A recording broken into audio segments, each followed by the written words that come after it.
We're back. Yeah. The boys are back. From the street, we're back in the room. Yes. I have to say something. Yeah. So when I was in bed, I think yesterday night, I suddenly heard. Did you hear that? No, it cut out, so it sounded completely silent. I'm assuming a loud noise, though. I'm guessing that's what you meant. Yeah, it was a really loud noise. So I was like, okay, maybe the neighbors broke something or something. So then I woke up, went to my office room, and then I saw it on the ground. My newly bought microphone arm for the amazing microphone you recommended. On the ground, broken. I sent it back today. So I'm gonna get another one. Although I wanna because it's kind of weird because I had that the other week. 2 microphone arms on my desk. Yeah, you're not gonna use the other one anymore. So, but it's kind of stuck. You can't really see it with the webcam, but I have a hard time removing my current microphone and applying this one. Mm-hmm. And maybe you can see it now. Yeah, you can. Yeah. So it's like I can just not move it. So I'm not sure if I'm just like really bad at this or if it's impossible to do it. I did break it once and then I was like, oh my god, now I have to. So I don't want to touch it anymore. So I'm thinking about like just getting another microphone arm that is built for this microphone. But yeah, long story short, we will have to be back. We're back with the long mic for one episode, and next week it should be fixed. I just love that Joe Raptor's microphone boom arm saga is continuing. It's like every week, tune in to find out what's going on this week. I love it.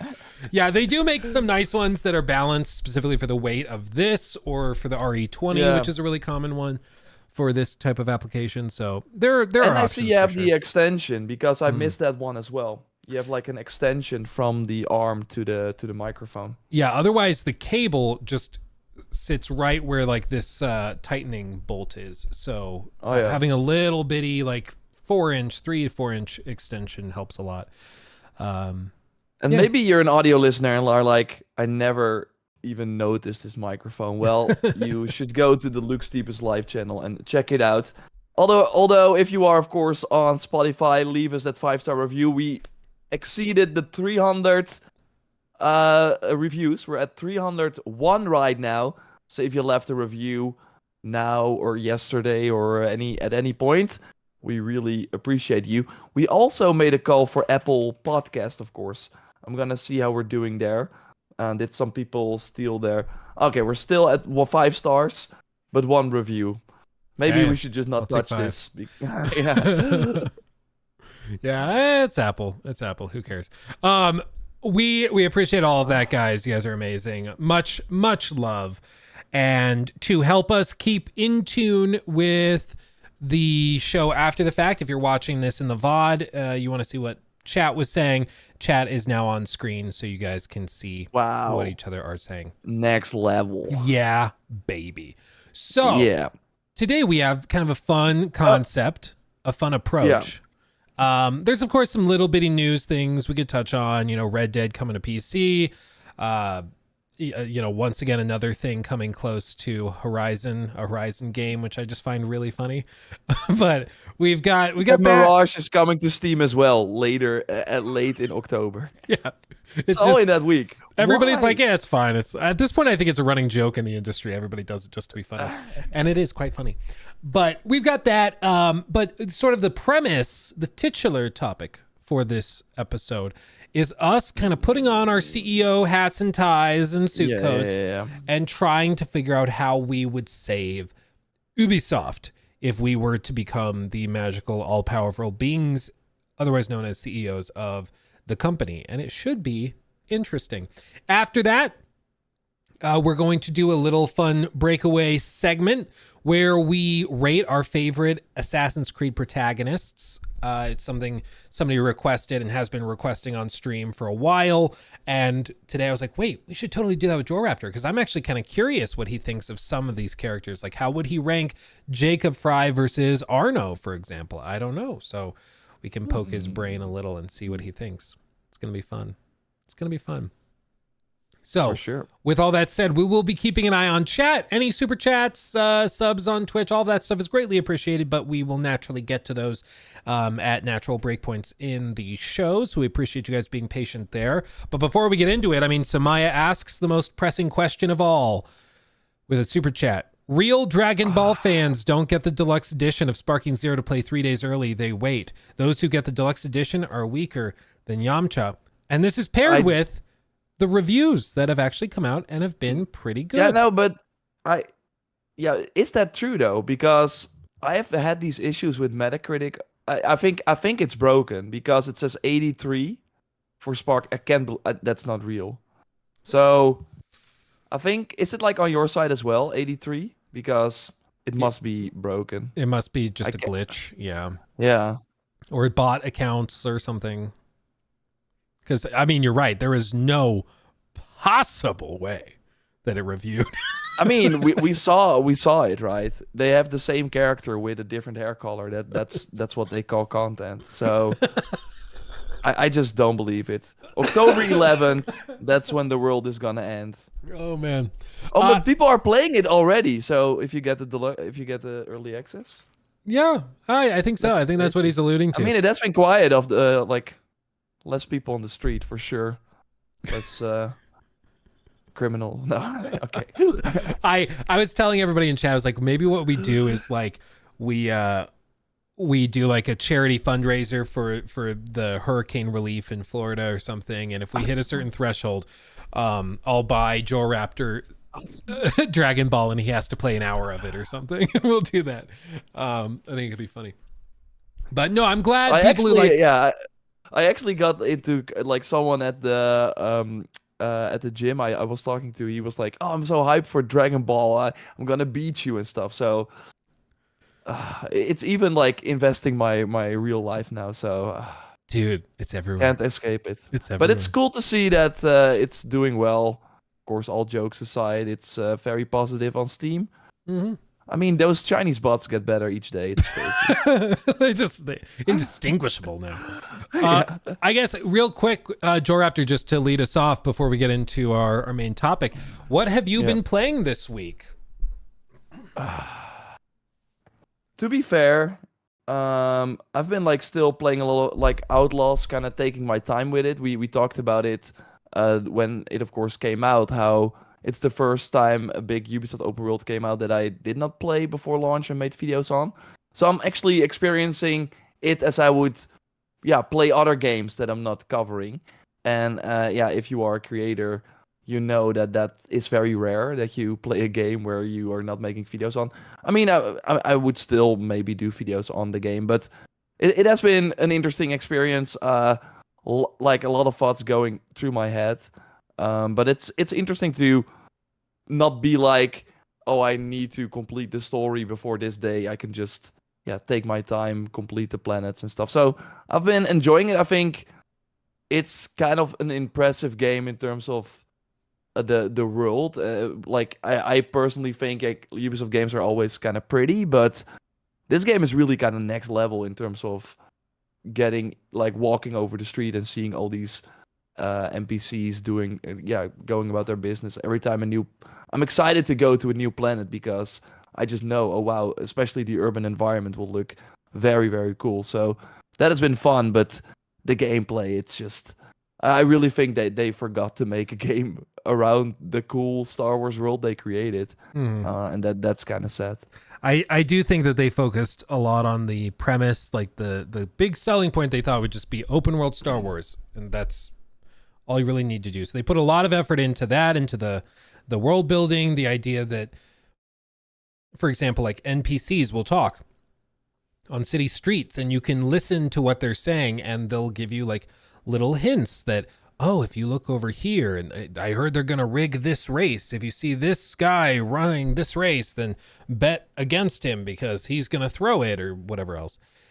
And so they put all that effort in, which is, of course, awesome. But this is a game that relies a lot on combat and a lot on stealth as well. And those, far and away, are the weakest points that it has. Like, it just is very weak in terms of combat and stealth. And I think that it was just a big oversight. And, you know, it's been alluded to in the reporting after the fact that it seems like the team wanted to delay it. The team wanted more time to polish and fix stuff, but they were kind of pushed on through. Yves Guillemot alluded a few times to, I think he called it points of friction, is something they'd normally iron out after the game launched. And now it's pretty clear you just can't really do that. Things are so competitive, you need to hit it out the park day one. Maybe if you're like a big enough studio, or if there's enough hype, you can kind of go over the bumpy waves at the outset, like Jedi Survivor. That's a game that launched really rough, really, really rough, especially on certain platforms. And it's still, by most accounts, sold millions of copies. So it seems to have been a financial success, even if it had like those troubled launches. But I think the main takeaway is that Ubisoft has such low goodwill with their fans that you just cannot get away with that. I don't think. Maybe they used to be able to, but they can't. They need to win people over.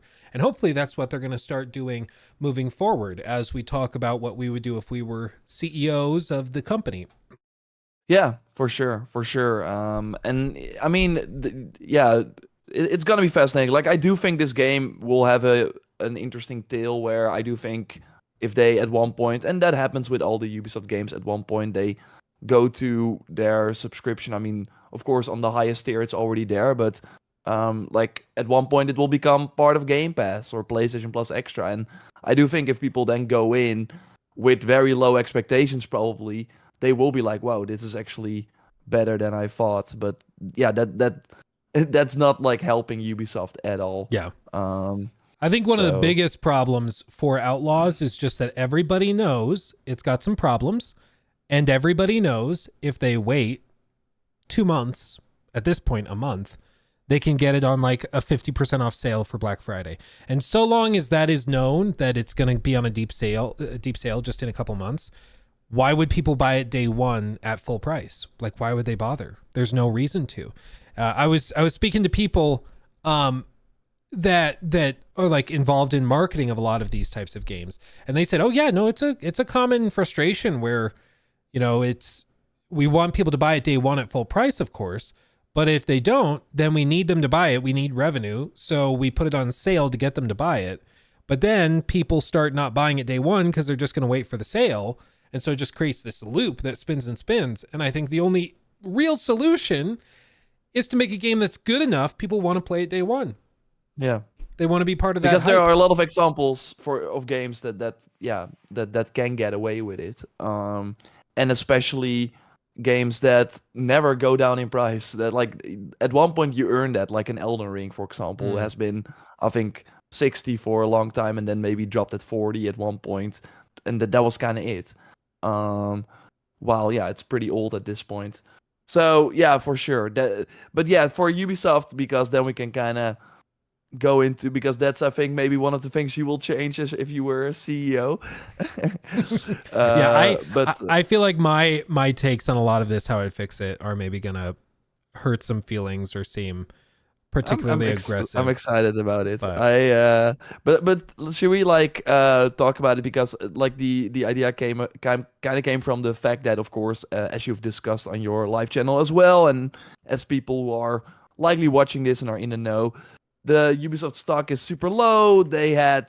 I actually, in my video, went over all the games they launched this year, and they're all a flop, which is kind of wild. You had Skull and Bones, X Defiant, Prince of Persia: The Lost Crown, of course, critically acclaimed, but also did not set the world on fire. Rogue, Prince of Persia, remember that? I looked at the Steam database for that, and it's like there are 18 people still playing that or something. Yeah. And the Marble game. They at one point had like a game where you would like were like a ball or marble and roll around. I'm not sure why they did that, but also a thing. X Deviant. They launched that, and yeah, that has been underperforming. Of course, did well at launch, and then yeah, as with all the live service games, people lost interest, and Star Wars Outlaws, and those are a lot of games, all underperformed. So they're of course kind of going back to the drawing board. We know what that means for Shadows. It's being delayed. They are revising some of their things, which I think is a smart move. But yeah, all the rumors right now are also regarding Tencent, who has been very involved with Ubisoft. Of course, they had a 9.5% share in Ubisoft already. And the Guillemot brothers, yeah, the family corporation, has like a 20.5% share, I think. But Tencent then also owns 49.9% of the family holding that owns Ubisoft. So basically, the Guillemot brothers, Yves Guillemot, like they're and Tencent are very intertwined. So yeah, the rumors are now, hey, they're gonna buy out all the investors at a very low price. It's like €13 right now, which is like 10% of what it was at the peak. So yeah, they're not looking at a lot of money, and then they can take the company private and not have to worry about investors, and yeah, don't have to share their financials with anyone. Can make some maybe more radical decisions. So that is what might happen, but probably the thing that is gonna stay the same is Yves Guillemot will likely stay at the top, which I think would be nice if that changes at some point, but I don't think that's gonna happen. Do you? Yeah, I do not see a world in which the Guillemot family leaves. I could see a world in which there's a new CEO, but I think the Guillemot family, of which there are many members in like upper management, middle management, I mean, it's a whole family thing. I don't think that the whole family will be like cut out, which maybe that's unfair to assume, but I think at the very least, I think we both would hope for new leadership. But unless they like at one point, like because they're getting old, at one point you would think they might be like, okay, it's over, let's sell the whole thing. Yeah, you'd think that it would just be the easiest way to just get out. But I mean, at this point, it's kind of literally the sunk cost fallacy for them, where they're looking at it and they're like, oh my God, if we had sold 5 years ago, 3 years ago, 4 years ago, whatever it would have been, like they could have made so much money back at the peak when they had, $80 a share, basically. I don't know how many shares they had outstanding back then, but I mean, their market cap, I remember, used to be like 12 to 15 billion euros. Now it's like 1.7, 1.8. I mean, they would still get way more money from it, but because of the IP, I think the Assassin's Creed IP is already worth more than. We looked at an article, and it was posted back in 2022 when Tencent bought their first like chunk of the Guillemot family's holding company. And at that time, Tencent said that they valued the Tom Clancy brand and Assassin's Creed as being worth roughly 10 billion euros. Yeah, exactly. So that should tell you, just so everybody at home understands, if the current market cap, if investors feel altogether all the slices of the pie of Ubisoft are worth 1.7 billion euros, but other brands and companies think, including some of their own shareholders, they think the brand is worth 10 billion. Why is the company that owns the brand worth so little? It's because there is so little confidence in their ability to utilize that 10 billion euro brand to make money. It's 10 billion if managed correctly. And they have such little confidence in them pulling this off and utilizing the brand that they have, that they discount it by effectively 83%. It's crazy. Yeah, they haven't shown otherwise, so that it makes sense. Like, they totally got themselves here. Although I would argue that, I mean, Shadows has been kind of a debacle in terms of how they rolled that out. But apart from that, the Assassin's Creed series, I mean, Mirage, that was the last game, was a huge success. Valhalla, of course, before it. So they just haven't done anything with the series, like anything big, in 4 years. So that's kind of, I think, also where they're like, what the heck are you guys doing? Why didn't you have a plan after Valhalla? Yeah. Was it really a plan to have no big game till Shadows in 2024? I think it was literally just like, they thought that the post-launch support, kind of turn it into a live service thing, would be enough. And it did generate a lot of money. Valhalla made a lot of money, but I just, it's amazing that they didn't have, like you said, a plan for something in 2023. Like Origins came out 2017. They spent 3 years building Valhalla. This team that's doing Shadows, they made Odyssey, and then they did Immortals Phoenix Rising. And then they're doing this now. So it just feels like there was, maybe Immortals was their big bet. Maybe that they thought that was going to kickstart a new franchise for them, and so that would justify it. But again, like that would call into question the leadership decisions, because like I didn't think Immortals was a bad game. I just thought it was like another Ubisoft. It's fine. It's a good time. It's whatever. It's definitely like an amalgamation of these 5 other games from other companies, but it's not bad. But I just think the big, I guess I can kind of shift gears into sort of my diagnosis. Ubisoft is massive, okay? Ubisoft has 19 to 20,000 employees globally. That doesn't even include the contractors and the other companies they work with on developing these projects. So just the company is 20,000 employees. To put that into perspective, Take-Two Interactive has roughly 12,000 employees, and on an annual basis generates 50 to 80% more revenue than Ubisoft does. This is why, like, a lot of industry analysts have said that Ubisoft is probably twice as big as it should be. And there's been calls by some investors to cut 10,000 jobs. Others are saying 8,000 jobs, which would represent 50 to like 40% of the company. Do you mean the revenue as in that's not profit, right? What not profit, there? Just pure revenue. Because it's way more. I think Ubisoft makes like 1.5 billion and Take-Two makes like 5.5. It's tricky. The reason, I mean, I pulled up revenue just because it's an easy one-to-one. Like Take-Two has lost, I think last year or this year, they've lost a ton of money because they were expecting GTA 6 to offset it, and then delays and moving release schedules happen. They are like putting a lot of money into Borderlands, GTA, and acquisitions. It's gonna work out. But all of this to say, like the point for investors is that there is a ton of money being spent on a monthly basis for all of these employees, and the investors are looking at the company and saying, what are we getting for that? Because any company, can have a certain level of success, but it's about how lean you are and how efficient you are. You can make $1 billion in revenue in a given quarter, but if you had to spend $5 billion in employee costs or whatever else to get there, that's not a sustainable business. That doesn't work.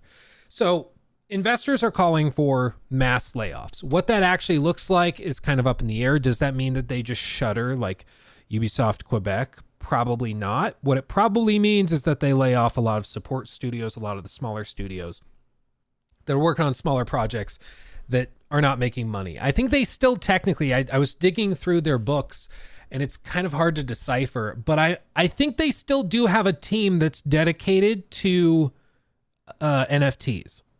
I think there are employees within Ubisoft that are still working on their Quartz project. What they're doing all day, I have no idea. Probably nothing. They're probably just in the studio getting paychecks doing nothing. If they're even in the studio, maybe working remote or whatever. But this is the problem with companies that have grown a ton and are not actively like trimming the fat as they grow to refine efficiencies. I know industry layoffs, freak people out and get them very, very upset all the time. But there is a certain kind of natural rhythm to corporate life where companies grow and then they trim some of the fat, and then they grow and they trim some of the fat, and then they grow and trim some of the fat. And that's how they do it. Same thing with a bodybuilder. When they're bulking up, they do a dirty bulk, they get huge, and then they trim all the fat, but they ended up with more muscle than they started with. And the next time they do a dirty bulk, they get really big, and then they trim the fat and they're still bigger than when they started, but it's just muscle. And that's kind of what like Microsoft does. That's what most of these companies do, which is why they've grown as big as they are. But Ubisoft has historically tried desperately to avoid such layoffs. And I think part of the cost of that is a lot of inefficiency and a lot of roles that are duplicated, and then also a lot of projects that frankly never should have been greenlit. There was some reporting saying that the Quartz project from Ubisoft represented, at the very least, tens of millions of dollars, if not hundreds of millions of dollars in investment. Like, imagine spending $100 million to get nothing more than a website. If you Google Ubisoft Quartz, it's still up. This was something they spent ages working on, and it only has one game on the landing page, Tom Clancy's Ghost Recon Breakpoint. This other slot is empty. I'm pretty sure this was where they were going to put Assassin's Creed Mirage, because I do believe at some point that was in the middle of the craze of the NFT thing. I think at some point they had NFTs and skin trading and stuff in Mirage, because you remember for one of the trailers, they had a bit of a scandal where the trailer said adults only for gambling was one of the big things that happened with it, which was so out of pocket. It's like, how is that a mistake where you just, oopsie, we put that on accidentally? I think it's because they had NFT stuff in it, and then they were going to have systems where you could like gamble for skins. And then they cut it out because they realized this was dying and it was going to be a controversy that was not worth it. So they canned it. But the fact that they spent so much money just on this project is insane. It's crazy. And that's why investors have grown so frustrated with Ubisoft, is that there is no quality control in the decisions. They just see any potential trend and they leap at it. So for me, but that has been Ubisoft always, right? And it never really pays off. But I do think like you have to, if you go back to that time, like it was the hot word NFT, and I think investors would have been very angry if they did not do anything with it. It's just that it was, as all the things they're trying, very poorly managed, because they were really, remember the whole Breakpoint situation, where Breakpoint came out was of course really bad. Then the team spent a lot of time to basically rebuild the game as they should have launched it, more like Wildlands. Everyone was happy, and then a month later they were like, oh, but hey, now you can get a number on your backpack, but it's exclusive to you. You only have number 120 on your backpack, and you can sell it with someone else. If they want the same backpack as all the other people, but with the 120 number, they can pay you. Like, I don't know why that was a smart idea. Like, but I do think if you are in that CEO seat, or you have to kind of look at it and be like, it would, I think, be way worse if it did like get crazy and then you did not spend anything on it, so you're already behind the race, right? I mean, I think there is so one of the interesting things that happens with a lot of companies is that I feel like there's two types of CEOs. There's the ones that have principles, and then there's the ones that trend chase. I think like what's his name, the CEO of Warner Brothers Discovery, whatever his name is, he is clearly a trend chaser. Like, he is just desperately trying to find whatever the next big thing is going to be, which is why they're pushing all of the live service things. Then they're also trying to find other ways to capitalize on like the Harry Potter brand. So he's doing a relaunch of that on HBO, like just chasing whatever trend. And then on the flip side, you have somebody like a Tim Cook. Recently, OpenAI, the guys that run ChatGPT, they did a round of fundraising, the biggest in history. They raised like $6.6 billion, okay? A lot of that from Microsoft, a lot of that from NVIDIA, companies like that. One company that did not give them money was Apple, despite Apple using ChatGPT and OpenAI's tools in the iPhone, and that's like their big Apple intelligence push. And you wonder why, and it's because Tim Cook, he evaluated the company, looked at what OpenAI was saying they were worth and how much money they had, blah blah blah, and he was like, "Nope, I disagree. I don't think it's worth it at this price." And so he turned it down because he has principles. It's like, if the numbers don't make sense, I'm not interested. And I think that is the kind of leadership that Ubisoft just desperately needs. A CEO that's willing to look at something and be like, "Yeah, NFTs could pop off, but you're telling me I have to spend $200 million hoping that it connects with an audience? No. Like they need that kind of leadership.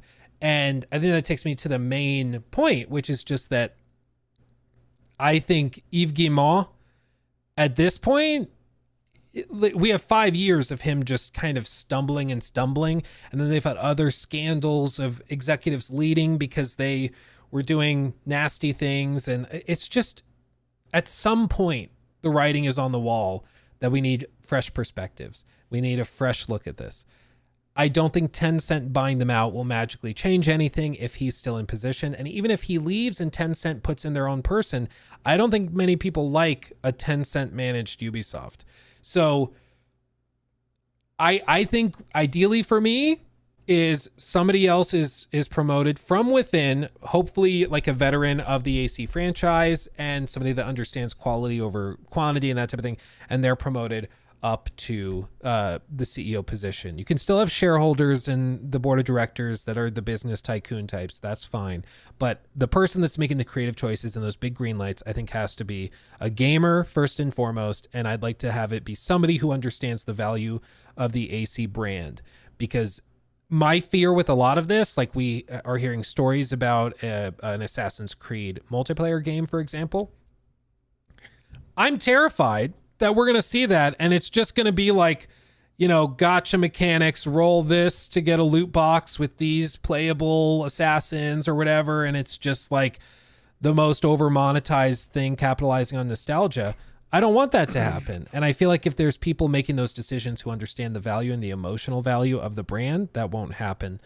So that's the first thing. As for saving the business and retaining the health of the business, looking through financials, there just is no way to make these numbers work at the scale they are today with what they're bringing in. It just, the numbers don't make sense. So unfortunately, I don't see a world in which fixing Ubisoft results in retaining the roles that they have. I think there will be necessary mass layoffs, and it will be a bloodbath, and it's going to suck. But I think that's unfortunately the only way to dig themselves out of this, because it's lay off 30-40% of your staff and cut all those projects that aren't making money and focus on the stuff that is making money, or just continue to like get more and more debt and just fall apart. And I don't think either of those really work. So they've got to do something pretty drastic. And the old saying is, you know, when you have a violent illness, sometimes you need a violent doctor who can come in and just rip the cancer out. And if the cancer is mismanagement, if the cancer is that you've grown too big and you're not greenlighting quality projects, you need to get somebody in there who's willing to just go, nope, that's done. You guys are all out. Then we got to cut this project. That goes away, and just is going to get in there and do what needs to be done to try and fix what's there. And I feel like right now with this leadership, they're just never going to do that. Yeah, I think overall Ubisoft has been kind of in a very old school position where back in the day, all these companies were putting out a lot of games, and that was kind of their business model. Every quarter they needed to have something new to have those numbers go up. But with what we've seen with all the other publishers is that they are moving to, and yeah, it's not as exciting as it used to be, but I think EA might even be a better example than Take-Two, because they are financially incredibly sound. Like, they kind of nailed the current gaming model where they have every quarter a ton of money coming in because all their games are releasing content, and they don't rely, like, if Dragon Age is a flop, EA will still be in the green easily. Yeah. Because I looked at their financials for last year, $7.5 billion. Boom. And that is because... And you hear that in the financial calls, where it's like, you'd think Dragon Age is like going to be the number one thing on investors' minds, but they're like, okay, and how's Madden doing? Yeah, yeah. Nobody's asking about Dragon Age. Yeah, it's because it's like, yeah, if it does well, it's like this much versus Madden and everything else. And that's why it's really important that Dragon Age does well, because otherwise there's no incentive for EA, because it's just a distraction, and that is what Ubisoft is seeing now. All the games they are trying is just a distraction from what should be their focus. Rainbow Six Siege, making a ton of money, like that's kind of keeping them afloat, as that, like, that is the game that they should have a couple of, like a Take-Two with GTA Online and NBA, and an EA who is kind of the king at that with Apex, The Sims, all their sports games, and they're looking to make Battlefield into a thing like that as well. They, of course, yeah, that's really working for them, and that's kind of their focus. And I think Ubisoft having marketing people worry about, I don't know, this new free to play game that might not work, or I don't know, or about Skull and Bones, that is them losing attention from maybe the Assassin's Creed project or whatever that is probably going to do way better. So the sad part is that I want a Ubisoft that is releasing Prince of Persia: The Lost Crown and has a couple of cool games coming out in a year. And of course, the quality is what really did not work this year. But we can always say we want these types of games, but if we don't show up at launch for all these projects, I think Banisher's Ghost of New Eden is another great example where everyone is like, I'm tired of the live service games. I want a single player game that is really narrative driven. Okay, we got one and it was pretty good. Nobody bought it. So it's always, it's kind of the sad reality, but I totally think that is, I totally agree with you. They have to look at their whole portfolio and be like, why would we spend because they also have to promote these games. Like, that's the big thing. Like, they are one of the only publishers still that are in LA, have their own booth, go on a stage to their shows are always, they have the 2 games that people actually want to see, and then all the other stuff where you're like, get to the good stuff, please. But yet they kind of have to talk about them because otherwise nobody will care. But that is just not the because there's so much entertainment, there's so many games. That's just not, like, people don't have time for these anymore. And sure, there's a audience for the new Anno game. There's an audience for The Crew. Like, The Crew is secretly, I think, doing pretty well. Maybe if I would keep one of the off games, like non-big franchise games from Ubisoft around, it would maybe be The Crew. Although I would also look at that and be like, okay, but what is the future, right? We tried everything. It's not gonna grow anymore, probably. Forza is still big, so what is the future there? It's gonna be, like you said, a bloodbath, sadly. But I think them going back to the core and not having to make a ton of money and having their marketing department focus on these few pillars will actually be beneficial for the things that have way more potential of getting bigger than they are right now. Yeah, and there was that story that just dropped where I think it was 10 AC projects in the next 5 years is the goal.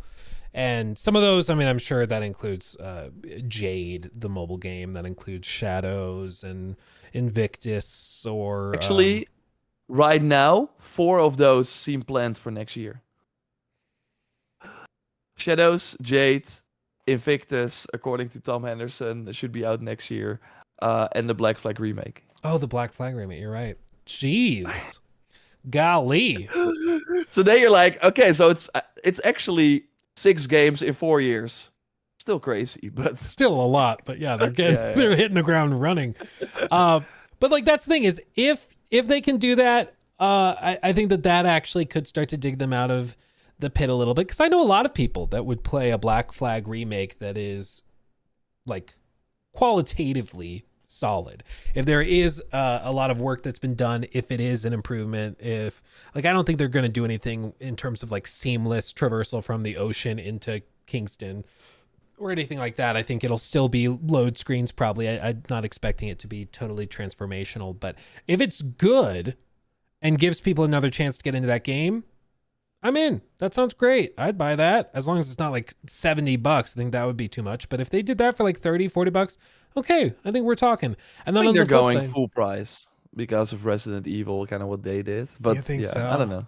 I feel like so often it's like, it's these executives, like Ubisoft will look at other companies that are doing something like that and they'll be like, well, they did it, so we can do it. And it's like, buddy, there's just a different expectation, you know? Or if you have the Assassin's Creed Infinity subscription, you get 20%. Oh, yeah, there you go. If you completed the 5th battle pass of February, then Yeah, then you unlock it. Um, but I think that's so funny. So anyway, I just think with all of this, they're trying to figure out what is going to be their saving grace. I do think that their stock will rise. I'm expecting that. Whether they Can't go much lower. Can't go much lower, to be fair. But that's the thing is, like, if they start to put out successful Assassin's Creed projects specifically, and if they have like Splinter Cell stuff that's coming somehow, like if they have that stuff that's actually happening, The remake is coming. yeah, and if it does well, I guess I should clarify, then you'll start to see investors gaining confidence again that, oh, they actually can make the most out of that $10 billion IP that they have. Or I guess it's 5 for AC, 5 for Splinter Cell, or 7, 3, whatever the breakdown is. But they actually can utilize those franchises. We have more faith in you. Then you'll see the stock price rise. The problem right now is just that they've done nothing for like 4 years. The one big project they have is Shadows, and Shadows is like radioactive right now. It's too bad to say, but it feels like anytime you talk about it, you're just like bracing for just a wave of annoyance. And it's just, what else are you going to do? Quadruple A. Yeah. Quadruple A. Yeah, that apparently was like, that was not a scripted thing. Eve wasn't supposed to say that, but he was like trying to communicate how high the budget was or whatever. And Yeah. It's On now his a meme. mind, he was, yeah. it's, I'm not sure how much, like, like, I think there were, of course, rumors after Concord being like $400 million.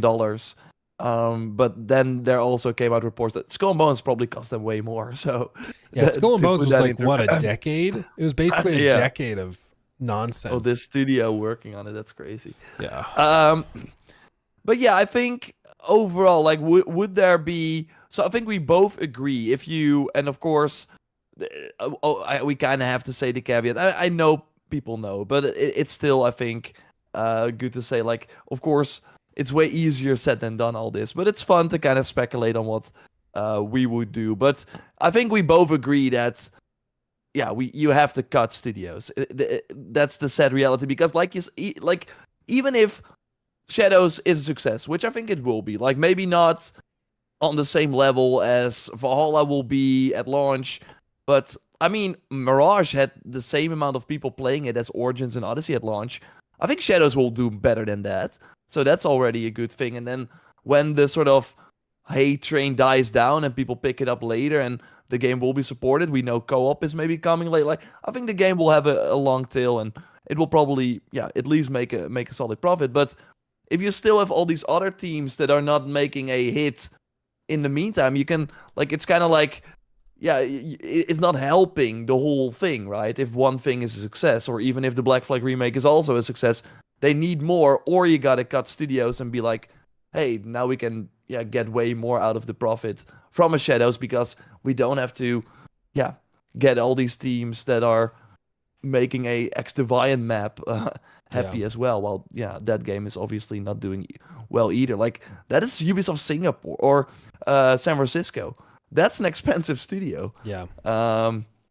That's I think that's gotta go at one point. If they had their chance, they really had all the chances in the world to make that work with the amount of budget they got. They had so many eyes on them. They really screwed it up. Yeah. And a lot of positivity too. I think Ubisoft the type of company to make a lawless full game? I don't think so. I think what we're seeing now is the realization that, okay, throwing money at a project does not necessitate its success. And I feel like that was a sentiment that was born out of the Marvel era in film, where it was assumed if you put $200 million into a movie, it could make $1 billion consistently, as long as it was a big enough IP. And I just don't think that's true anymore. People are smart, people are picky, and people can smell that from a mile away. I think what you're going to see in the next handful of years, and I don't know this for a fact, okay, so I don't have any insider info, but I would almost guarantee you that within Ubisoft, for example, they're probably the team that's working on Hexe. They're probably going through the entire project and be like, okay, is there anything that can freak people out? Is there any like major historical oopsie?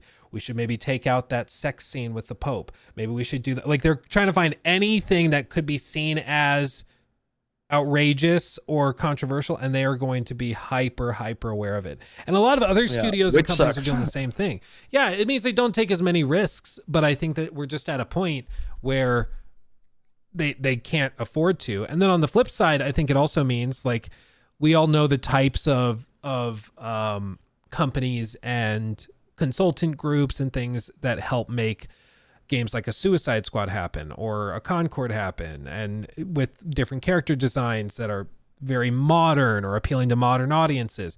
And I feel like that is something that just has to go by the wayside, and you're going to start to see games that are trying to approach consumers and meet them where they are instead of expecting consumers to come to them, which is why you're seeing all of these games come to Steam day one. The idea that like EA of all companies would bring the next Dragon Age to Steam day one without an EA launcher, it just boots from Steam. That a few years ago would have been insane. It's like, no, of course they're going to bring it to their launcher. That's the whole reason they have a launcher.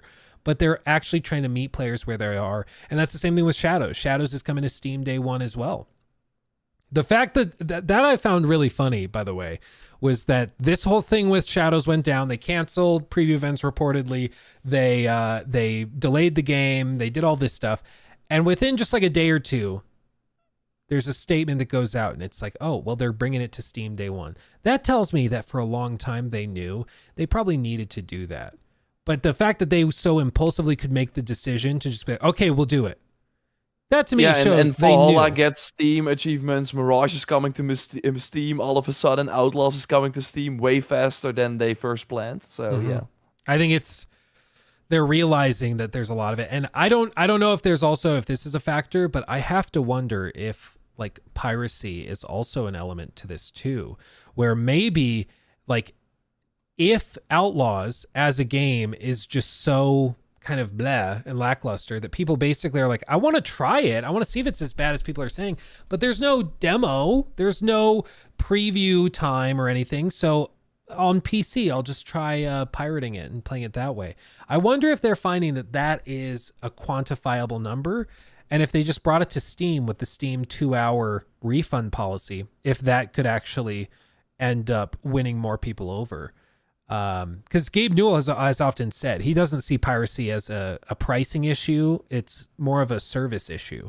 He thinks if you provide a better service, people will find no need to pirate. We see that with Spotify, right? I mean, everyone did not like download music anymore because now they can just, for a relatively low price, get access to all the music in the world. So, you can't pirate Outlaws that has Denuvo. I mean, a lot of things with Denuvo, I've heard, have been jailbroken or broken. It's not. Let's well, there you go.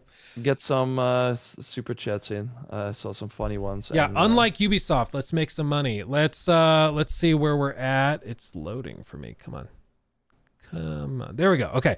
Diversis, thank you for the 5. Currently playing the entire AC series. When I got to Valhalla, I used double XP to get through it quicker. The game is literally designed for it. No, it's not. I mean, I disagree. I feel that it is a game that is so big that it starts to feel after like 30 hours maybe, it starts to feel like, am I even leveling up at the right pace? It does start to like hit this wall where you need to do more and more side stuff to grind to the proper level for the next area, and so you're just constantly like, I think it was Lincolnshire, I hit a wall with that. Oh no, my screen died. It's like out of memory. It's freaking out. So I know kind of what you feel. Did they actually like balance it? I think they added the double XP even not at launch. It was not available at launch. They added it later. I know you like Valhalla. I know you like it. No, but I like Valhalla, of course. I do. But I totally see the flaws. I don't want to trick or treat when Basim is captured, or no, Sigurd was captured. Um, there are many like pacing issues with that game. It's insanely Yeah. long. They did This not have to horrible do thing that. happened. Okay, I'm gonna go over there and I'm gonna look for some Yeah, pumpkins. we're gonna help my blacksmith. I don't know why. So yeah, that totally get that. But I really, look, maybe the way that the world is like super big and that they have a ton of content and that totally is designed to keep you playing, and they have data. If you spend more time in the game, at one point you might go to the microtransaction store. That's a fact, totally. And maybe, yeah, they should not have made those games as big, but like they should have made the main story way shorter. But a lot of the other content you can easily ignore, doesn't matter at all. I like the double XP in Odyssey or in Valhalla. You level up too fast, and even in Valhalla, leveling up doesn't matter. You can, even when you're like 100 levels below, you can just go to the area. You can still do a lot of damage to them. You insta kill every enemy with an assassination. Yeah, you have to do the mini game there. That's easy. Um, so there was really no issue like in Odyssey, where if you would find a skull enemy, you did 0 damage and you would get one shot. So Yeah, I don't think the it's designed for the double XP. Valhalla I think is too squishy. I do think Odyssey, as it gets later and later, it does start to feel like, you know, the story's picking up steam and you're like, oh god, the stakes are rising, the stakes are rising. Let me go help this old lady find a Viagra pill, and I'm, you know, you just immediately divert to do the side stuff, which again, there is a was this pacing big issue. jump in Odyssey, which was totally an issue, and that's why they kind of fixed that in Valhalla in a way. That's totally true. What they said is that they wanted people to play the side missions as well, because the side missions in Odyssey are pretty good.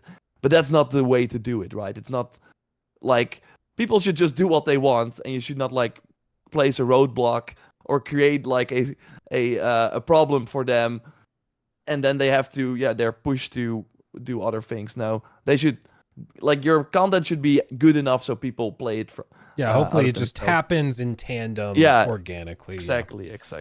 Let's see. Samaya, thank you for that. Ubisoft games are very big open worlds, which are too ambitious and never able to get the care and attention they need because the management needs to pump out games, resulting in 7 to 8 score games. I think it depends. I mean, some recreations of certain cities have been stunning. I love Syndicate primarily for the recreation of London. I think it's beautiful, the job they did there. Same thing with like France for Unity. They literally used the scan or the model they made for Notre Dame Cathedral in restoring it after that big fire that happened like 5 years ago or whenever it was. So they've done amazing work with a lot of these recreations. My problem with Valhalla is just, as a map, choosing to set your game in London, or not London, in England, just happens to be kind of a boring way to do it, because it's just kind of a boring map where everything looks the same, because that's just kind of what England looks like. It's just not particularly interesting. So I think that was a problem. It didn't have the iconic like points of interest like Origins did, where, you know, there's literal pyramids, or Alexandria, that are huge POIs on the map. And I don't know what Shadows will be like. I'm hopeful. It seems like it's going to be really big, but we haven't really seen a world deep dive or anything.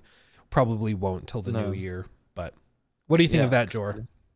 Yeah, I totally think that, because like that's I think the differentiating factor between a PlayStation, for example, coming out with some open world games, and a Ubisoft. Even though for some reason the PlayStation games have this feeling that they have to get really big as well, while they're not selling the microtransactions. But I do think that is totally a mandate from higher up, where they're like, hey, our business model is like, everyone is fighting for people's attention, and releasing an open world game like Odyssey or all these games, especially Valhalla, would be way bigger if they were way smaller. And people left them being like, I mean, there is a lot of like cool stuff in Valhalla. It just takes tens of hours to get to that, and that sucks. I think the final hours of Valhalla are pretty cool, but yeah, you have to play 70 hours, and 50 of that is not that exciting, and yeah, that's not great. So I think they know how to make that better, but I don't think that's for them a business model that works, sadly, as then people will be happy, move on, and they lost their customer, right? They need to get them playing in their games. And that's kind of the sad reality that we're in with how big and expensive these games are. Like, it's easier for them to spend a ton of resources to make a Viking game and rebuild England, and then add a few extra lands to it so they get more time out of each player, which costs them less money because they had the assets already. Then, oh, now we're making another new game, and that is gonna be short, and people will like it will get higher reviews, but will that get us more money? Like, there are people, and that is sometimes like, it's like just who you're asking. Like, a lot of people thought Spider-Man 2, myself included, was too short, because we were waiting for that game for a long time, and if I can finish that in a few days, that kind of sucks. I wanted more from that. I wanted this bigger experience, and for some people that is fine, but some people are like, okay, the games are getting more expensive. I want to be able to play this for a longer time. So it depends how you look at it. But I do think that what Samaya is saying here totally makes sense. Like, they cannot reach higher than an 8 because they have to also look at some business sense for Ubisoft as a company, which is holding, I think, some of the quality sadly back. Yeah, and I think similar to what you alluded to, there is perhaps a leap where it's not true that just because a game reviews better, it will therefore sell better. Like, that's not true. The Prince of Persia Lost Crown, as we alluded to earlier, reviewed very well. A lot of people called it the best game Ubisoft has made in years. And it's, as a platformer, it just didn't sell well. It just didn't, unfortunately. Yeah, or Alan Wake 2, like game of the year for many people. It still did not make a profit. Yeah, that's crazy. Yeah, it still has not turned a profit after all this time. So, I think that's a mistake that perhaps some people make. I'm not saying you're making it, Sumaya. I'm just saying some people make that mistake where maybe the most profitable and the most popular Assassin's Creed game reviews at an 8 out of 10. Maybe if they pushed it to try and appeal to critics more, it wouldn't appeal to the more casual AC fan because it would be much shorter, it would be much tighter. So maybe that's, the balancing act they're trying to strike. It feels funny to say that, like, to sell more, you make a worse game, but I think that is actually a consideration. And I think, I'm not sure if you said it or someone else, but I heard it somewhere where a lot of people were like, yeah, I did not finish the game, but I got out of it what I wanted, and I'm still satisfied with my experience, even though I did not see the end. But I think for some people, and that might sound crazy, but the idea that you buy this game that is huge, that you have this huge open world that you might never see every corner of, is appealing to some people as well. Like, I for me, it's kind of weird. I want to complete as much as possible, and if I have to get through kind of boring stuff to get to the good stuff, that is not appealing to me. But there are people who just want to boot up the game for a night and have the feeling that they're in this huge world where they kind of get lost. And I mean, Assassin's Creed is a series that that is like part of the Call of Duty, FIFA sort of audience, where they just boot it up, play for a few months, really take it slow, maybe never see the end. But the idea that feels like an endless experience is appealing to them, which is kind of wild as well. Yeah, absolutely. And I think that's a key part of it is, for a lot of people, they are not buying 10 games a year. They're not buying 20 games a year. They might buy 1 or 2. And to be able to stretch their money longer for a bigger game that maybe isn't as good, but there's more of it, that can be appealing. It's the same reason in college I'd go to DPDO. Shout out DPDO in Fort Collins, Colorado. You get a big ass calzone. Does it taste very good? Not really, but there's a lot of it. And so it's worth the money, I could spend that same money on like a really, really good, I don't even know, like small sampler from some restaurant, but I'd rather just go and get a freaking massive calzone that's going to keep me full for longer. So I think it's similar. Anyway, I'm just hungry. I've used a lot of food analogies today. Let's continue. Salvador, thank you for 12 months of membership. Can we not GameStop this Ubi shafted train? Save it from crashing, return it to making games for gamers. Oh, the GameStop, like the diamond hands thing. I think quality.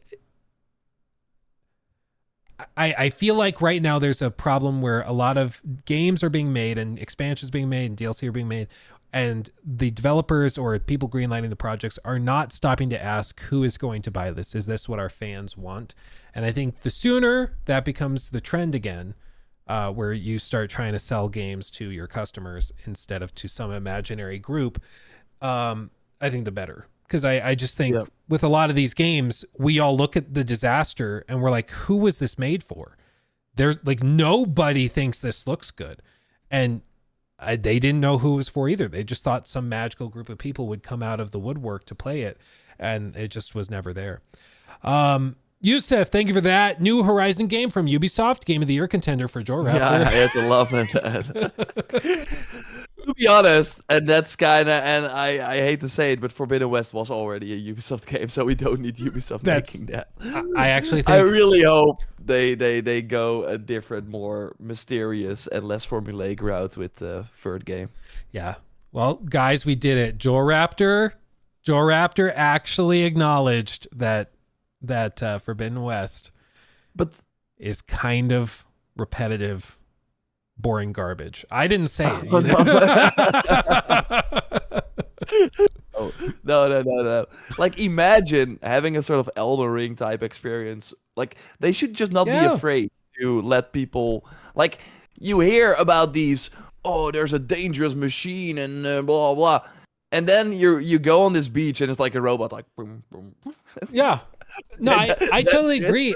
When I first played Horizon Zero Dawn, I thought that it was going to be this, like, these robot dinosaurs are kind of rare. Because, the first time where you see them, it's seen as this, like, how did they get here? Oh, Aloy, get back. It's this kind of big deal.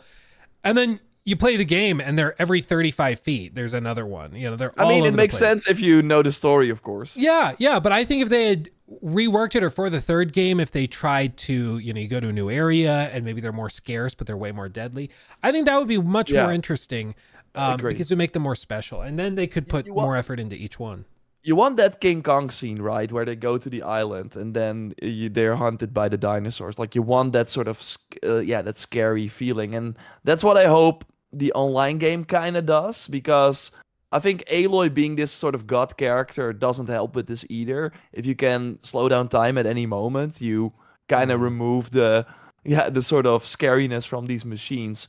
But if instead of like being this all like this amazing character, you now are divided between, you divide her power between 4 players and you go out alone, like, that would be, of course, pretty awesome. You cannot slow down time probably in this online game. So, dude, I think they have something, hopefully, I hope that they can, you just broke my brain, because you're totally right. With the online game, they can't really do the slowdown with time unless it's like a group ability. And it's like in a bubble or something. And so how the hell are they going to juggle weak points with bows and arrows and like slings and stuff? That's going to be a nightmare. They're just going to have to rely on like AoE stuff, or I don't know. I think what Monster Hunter, of course, really does well is that the monsters have sort of their tired moments, or if you like do a lot of critical hits or whatever, they go on the ground and then you have more time to hit them. I think something like that could maybe work but it's gonna be interesting. They have to change a lot of elements. It might not play that similarly.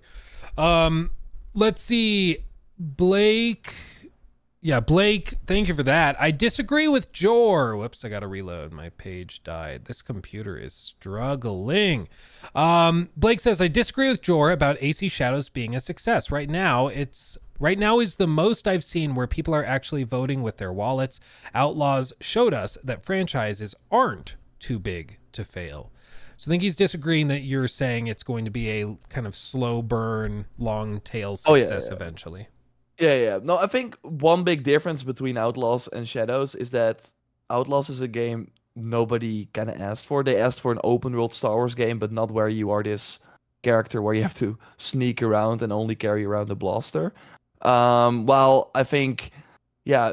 To be honest, though, the whole because of Ghost of Tsushima, the whole going to Japan in an open world, we've seen many other games like it as well. That also kind of lost its allure a bit. But I do wanna stress, and we talked about it before. Like, I do think what we have seen really this year is that even though we are on the internet kind of in a bubble, it can reach the mainstream where even some people that are maybe not yeah, not up to date on all the news usually on these games do hear about some negativity around Shadows. So yeah, I totally think that can have an impact, but I it's really it's really up to Ubisoft. I really think if the game is like a solid, like if it's as good as as it can be, I really think people will be like, no, I'm playing it, it's great. And there are no like Outlaws had the bugs. It had the sort of gameplay nobody really wanted. It Wukong came. There were so many things that were like working against it. I mean, Shadow still doesn't have an ideal release window, but I do think really that if this game is solid and it's gonna be a success. Like we should not underestimate the Assassin's Creed series. Yeah, I think it's easy for people that are not in or are not I guess recent fans of Assassin's Creed games or haven't played them or kept up with them, because fans has certain connotations. It's easy to not realize how big it is. I mean, Assassin's Creed is a huge brand. I mean, as Tencent alluded to, they valued it combined with Tom Clancy at $10 billion just for the brand, just for the rights to make games with that on the box. Like, that's a big deal. I would like to think if it's a good game, gamers will reward it by purchasing it. You know, I know some people are going to say for cultural reward reasons or what have you that they are not going to buy it out of principle, which nobody's forcing you to buy it. You don't have to. But I'd like to think if it's a good game, it will be rewarded with sales and it will do well. And if it's a bad game, it deserves not to make money, because that's what happens to bad games. They shouldn't make money. So ultimately, I hope that the quality is what determines it and not other things. But like Jor said, it's in a rough window. It's going to be competing against some heavy hitters. So it's going to be really interesting to see how it plays out. I'm also really interested in seeing how they market it in the coming months. Are they going to show it at all before the end of the year? I'm not so sure. No, I think, yeah, it might be just I think they also hope that things will die down a bit, which might be like a smart way forward for sure. But like, we also kind of have to remember that they really haven't shown a lot yet. I watched that second dev diary that got leaked, and that already, like, that was kind of, that felt like the kind of kickoff where they were like, okay, we're not talking about the seasons and that stuff that they've been rehashing over and over again. I think there's still a lot about the game that we don't know that is hopefully exciting enough to to kind of get us more, if you're like in the market for a game like this, to hopefully appeal more to you. Right now, all we know it's Assassin's Creed in Japan, and you can kind of look at, like, you kind of think that you know what you can expect, but I do think they have some hopefully some secrets up their sleeves that we usually see as well when we get to play these games. I agree. Things fall together. Coming from this team specifically, the Quebec team that made Odyssey, like, Odyssey was gigantic. If you've not played it, it is, whatever you think a big Assassin's Creed game is like, it's bigger than that. It's ridiculous. And the production value is pretty high throughout. So we haven't heard anything about like factions systems, which is something they kind of did in Odyssey, where they had these two competing, groups that would fight against each other, and you could tip the scale one way or the other. They had mercenary system, which was basically like the Shadow of War Nemesis system, but with mercenaries. There were all sorts of cool things there. There's so much in that game, and we've heard very little about Shadow. So either there's not much there, or they've just been sitting on it. But we'll see. Yeah, we'll see. to continue blasting through these, then we'll get to our list ranking thing. Sumaya, thank you for that. Do you think gamers hate Ubisoft more or Dragon Ball fans hate Jorraptor more? It's a fantastic question. Fantastic question. Hard-hitting questions today. That's very interesting, yeah. It's okay. We'll let it sizzle. You don't have to answer that. Yeah. Connor, thank you for that. I accidentally did a number 2 on myself while at work today. I'm starting to feel like Ubisoft. More like Ubi Runny, my friend. Or, you know, I don't know the consistency. Do what you need to do. Thank you for the super chat, my friend. $20 to let us know that. Wow. Remarkable. Thank you for that. John, thank you for the 2. Saving Ubi is easy. Bring back Splinter Cell. They're working on it.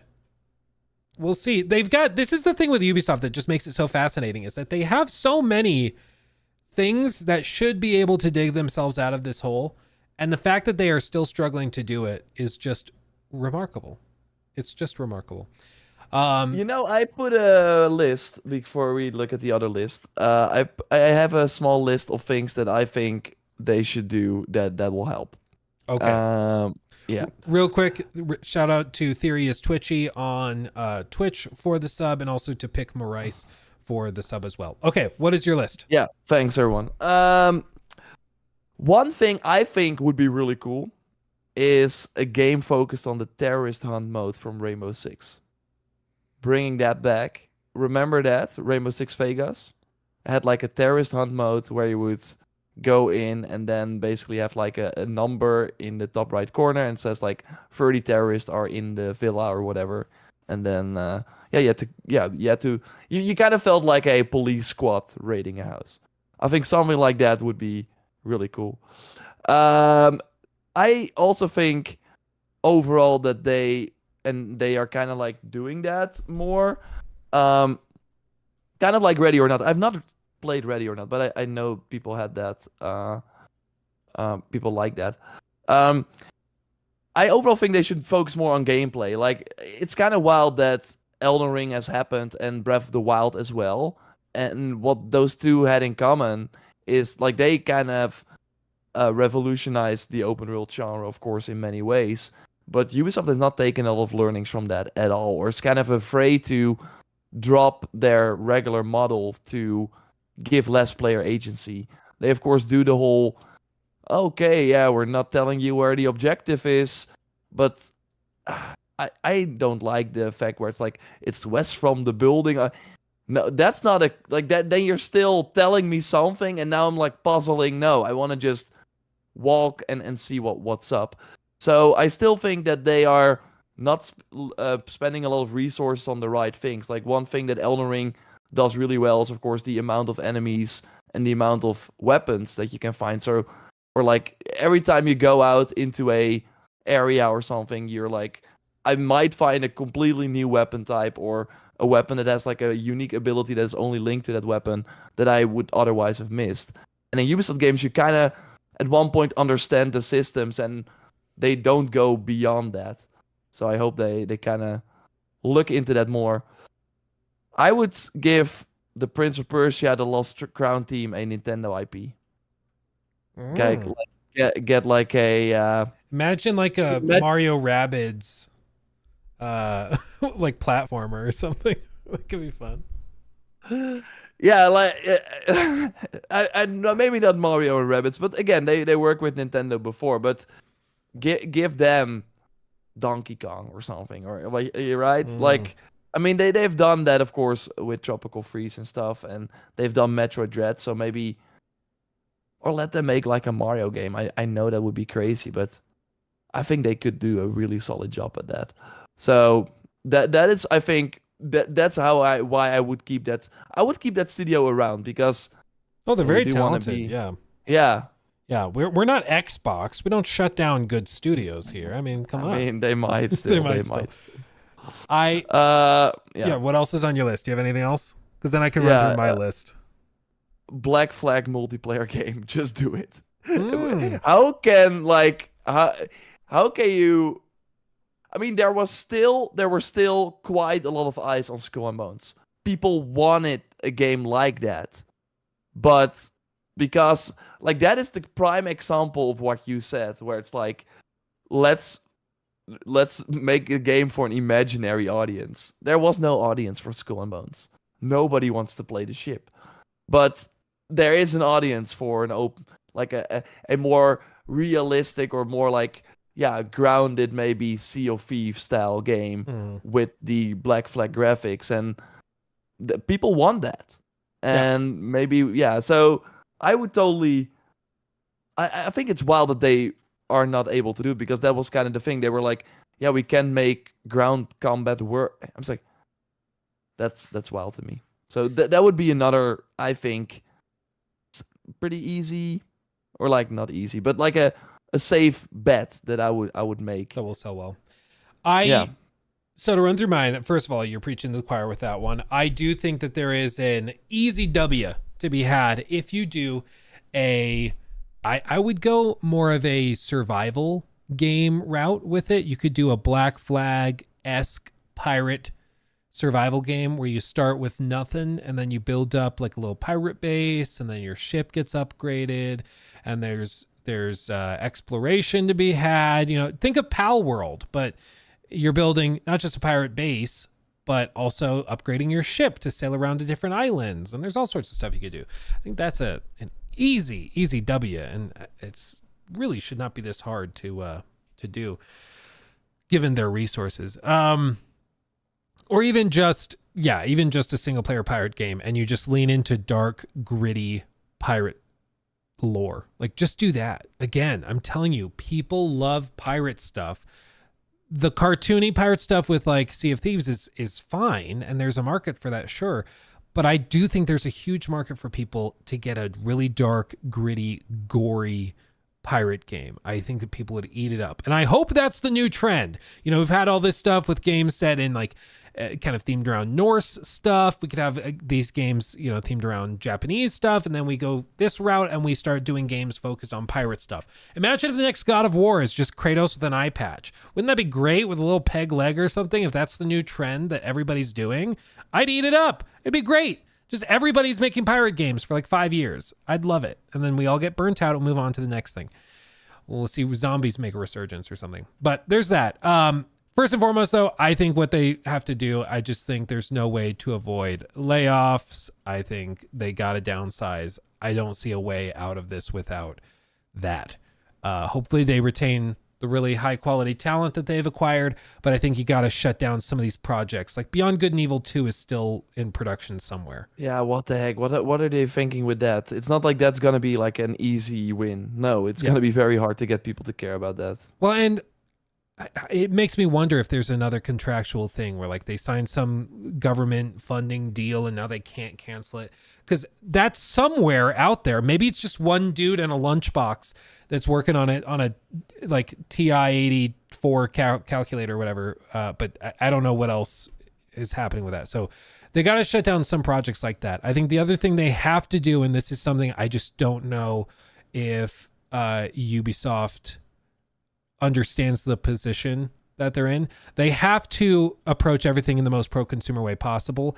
They do not have the social cachet. They do not have the goodwill to get away with the stuff they're trying to get away with. You cannot come out with remakes at $70. I know other companies can get away with it. You cannot. You will get roasted because you have no goodwill. So just be clear about that. Eventually we could get there, but if you want people rooting for you, you have to meet them where they are. Going on Steam Day 1 certainly helps a ton with that. I hope that we see, you know, a toning down of the in-game store, or maybe you announce that for Shadows, the in-game store is coming after launch. You don't even have to put a date on it. I think they might do that. Yeah, it could be a week after launch. I don't care. Just after launch, so people are not upset. I've used the analogy before, but like, Ubisoft is a target. Rightly or wrongly, doesn't really matter in this case, but they are a target for the internet's ire right now. People love bashing Ubisoft. So don't give people ammunition. Do not give them a layup with a cannonball to just be like, yep, here we go. We're going to do NFTs. There you go. And then we got this nuclear bomb because we're going to do paid heroes and this. Like, don't do that. Don't do that. Don't give them ammunition. Meet them where they are and treat them as well as you possibly can. That's what BioWare has been doing with Dragon Age: The Veilguard, where they have been working very hard to approach things in the most pro-consumer way they can, and it seems to be working. Announcing that they're Steam Deck verified 2 months ahead of launch, that's great news, and that instills confidence. And all of those things need to be done. Beyond that, I mean, those are the two big things, but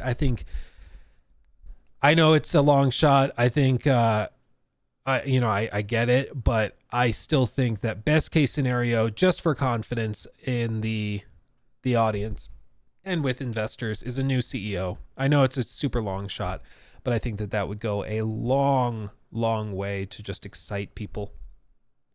And beyond this, what else do we have? I think their marketing needs a revamp. I'll just go MR, but I think it needs a revamp. It's pretty clear that Star Wars Outlaws, you can't just throw money at a game and expect it to work.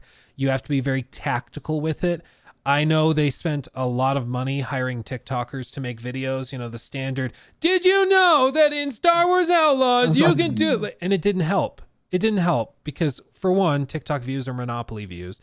And two, it like doesn't translate, okay? Like, just don't. Stop it. Get some help. Spend that money polishing the game, spending more time doing it, and then show it to a select few outlets, or do a preview event where it's a select few, creators that see it, or bring it to Gamescom or Summer Game Fest, let press see it there, but make sure it's amazing when they see it.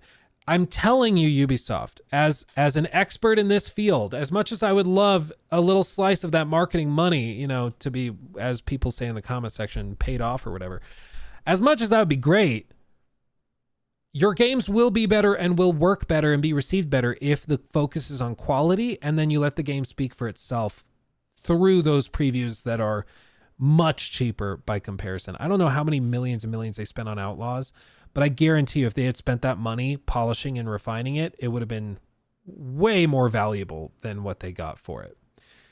Or like the Goodwill, like they had that Jabba the Hutt mission where that was like exclusive to the season pass, but maybe if they did not spend a lot of marketing money, they could have. I mean, that was like a blunder that cost them probably more than it was worth to get people to buy the season pass. So. Yeah. Don't take influencers to Disney. Where's my trip to Disney? I think that was like their fun idea. They're like, oh, it's a Star Wars game, so we'll take you to Star Wars Land or whatever it's called. They did it with Jedi as well, so yeah, they did it with Jedi. I mean, that happens all the time. I think with Suicide Squad, they brought a bunch of creators to the Warner Brothers Studios lot, where they had a bunch of Batman memorabilia. That's where they did that preview event for Suicide Squad that was so bad. People came out being like, it's not good. It's not good.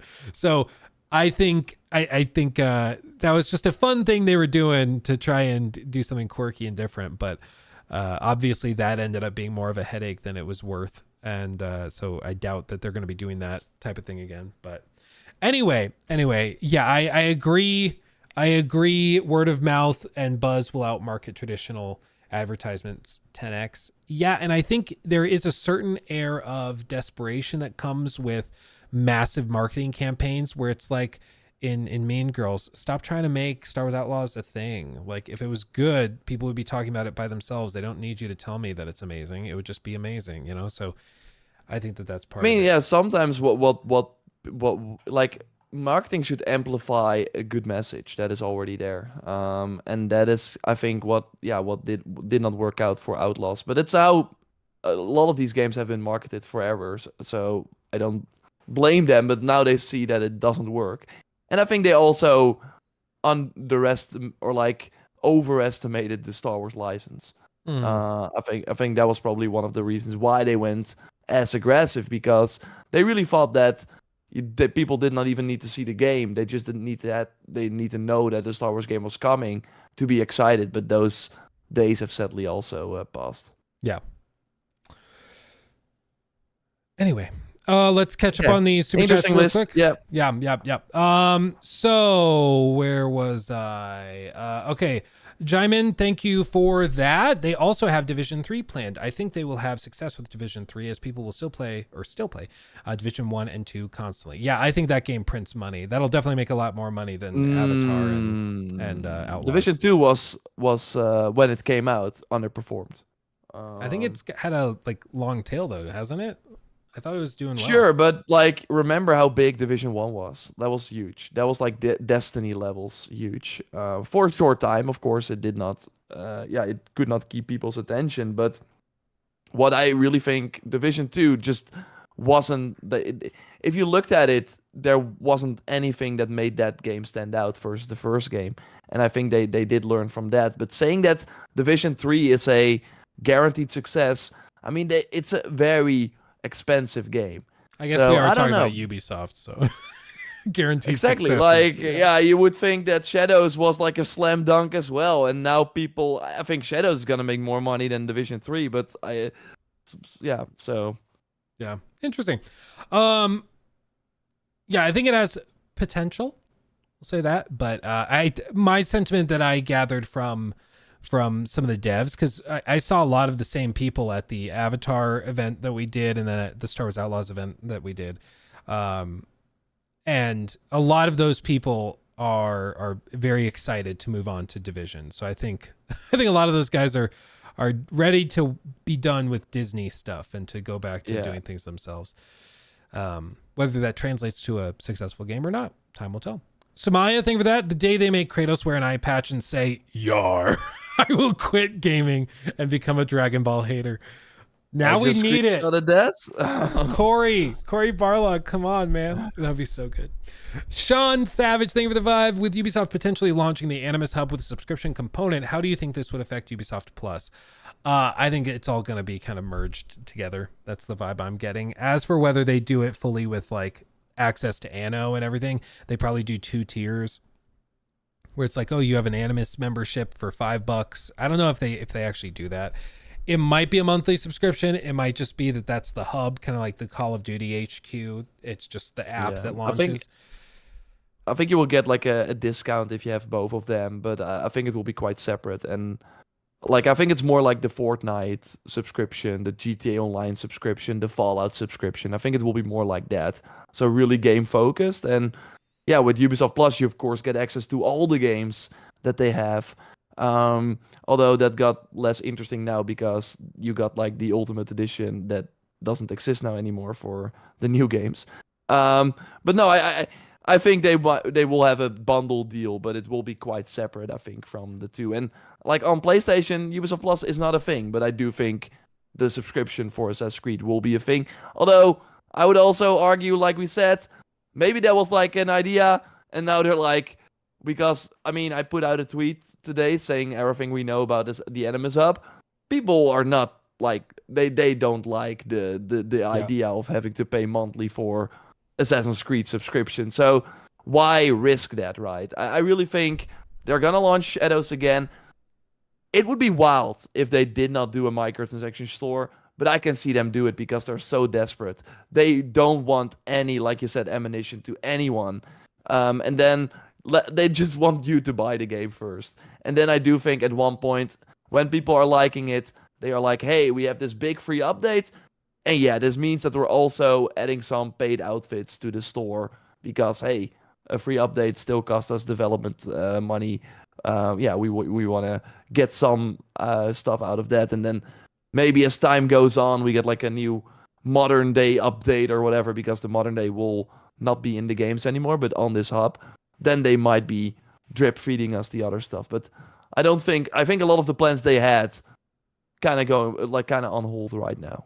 Yeah, I think this has caused them to revisit a lot of it because my problem with the Animus Hub from the outset has just been like, okay, but why is this better for gamers? Like, what do we get out of this? And there isn't really a clear answer. It's like, well, it's a place where you can give us more money and get skins. Well, what if I don't want skins? Well, it'll be a play. There's like, you can give us money. It's like, that's the extent of it. I mean, yeah, for so far, of course, what we heard in terms of rumors, but I do think people are kind of happy that you don't, during Shadows, are like forced out of the Animus to walk around for 10 minutes and listen to Layla or something. Like, of course, she won't be there, but like something like that, like people are kind of happy that that's like completely separate now. And maybe that means that the modern day will get the focus it deserves because now it was like the Origins team started with this character, and then the Odyssey team was like, we kind of have to continue this story that nobody liked, but we did not know that because we worked on this before we got that feedback, and then yeah, kind of working on like having now a team dedicated to the modern day story, I think will be more exciting. But Yeah, they can actually you do have to something wait. instead of it being an afterthought, because Yeah, it's pretty exactly. much always been an afterthought. Yeah. So yeah, that's a great question. I think my question to you, Jor, though, is after all this, do you think that the Animus Hub launches day one with Shadows, or do you think they do it later? I think it's already too incorporated in Shadows. And like I think because I think there are benefits to it. We heard from Tom Henderson as well that he saw gameplay of you booting up the Animus Hub and then immediately jumping into the game without having that checking updates information or and then having to click like the amount of loading screens even in Mirage to get to the point where you're actually playing the game, like it's a lot. So if they can make that be the see, it's cool because yeah, you don't have to wait for the whole boot up screen because we kind of know where you were and boom, you're back in the game. That could still be fun, and I do think they will really make it a thing. So yeah, I still think they're gonna do it, but not do all the battle passy stuff and things like that. Just only the positive things. Yeah. And the modern day story, like people still want that. I do think you want people to care about that from day one. If you launch it later, you already lost a lot of people. Well, maybe they would have stick around if you have like a content drop for the modern day every month or whatever. Yeah, with so much of this, it's like I think they can get away with it, which is sad that we're saying get away with instead of like this sounds great. But I think they can get away with this stuff if they nail the game and it comes later. I think like once the game has come out, if it reviewed well, and then later, like 6 months down the road, they add in some of this other stuff, then it's like, yeah, there'll be some articles about it. People will be like, well, I played the game 6 months ago. I don't care that much. It'll only affect the people that are playing it for long periods of time and long term, which is all they're really trying to target as well. Like that's their main customer base for that stuff is the diehard people. So we'll see, but it's going to be really, really interesting seeing how they sell that. And I bet after all of this stuff, they're sweating and trying to figure out how to frame it. Yeah. Real quick, John, thank you for the 2. Do you guys think your ideas make it to UB admin? I don't know about the administrative side of things. I do know for a fact that there are people that work at Ubisoft corporate that do watch these streams and the main channel videos. I know that there's even people that work at some various studios that have big games coming out in the next 6 months that have told me that they watch this stuff all the time. So I do know that Make does yourself known. Reveal it. yeah, come out and Reveal chat right now, yourself. everybody. I don't want to betray their privacy or trust because I'm not sure, if they came up to me at an event and said, "Hey, I'm a fan. I watch your stuff all the time." I don't know if they would be comfortable with me blasting specifically who they are all over, but I do know that there are people that watch this stuff.